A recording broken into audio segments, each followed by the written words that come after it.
Hello everyone! Today, we're diving into the world of Windows 11 to explore how to activate Hyper-V and create a virtual machine. Hyper-V, a nifty feature embedded in Windows 11, adds a layer of versatility to your computing experience. Let's walk through the steps to unleash its potential. Please subscribe to motivate me to bring up more such contents. To kick things off, let's find the control panel, your gateway to system settings. Once there, navigate through Programs and delve into Programs and Features. The magic happens when you click on Turn Windows Features on or off. Look for Hyper-V in the list, tick all the options, and hit OK.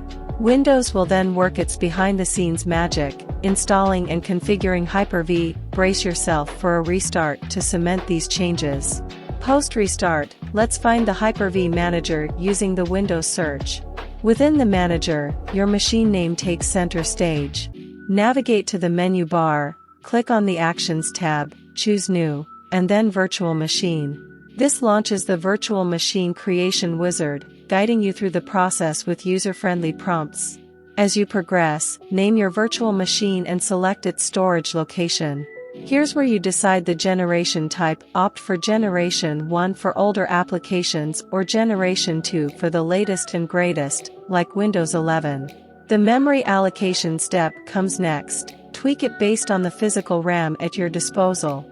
Network settings follow suit. Shift from the default switch to Not Connected.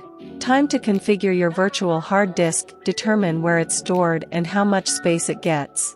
You even have the option to use an existing virtual hard disk. After a thoughtful review of your choices, click Finish. For the Grand OS installation finale, right-click on your virtual machine, select Connect, and launch the Virtual Machine Manager. Hit Start to set the installation process in motion.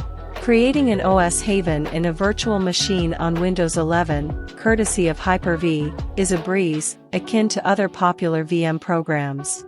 Hopefully, this user-friendly guide has demystified the process for you. Thanks a bunch for tuning in. Please subscribe to motivate me to bring up more such contents.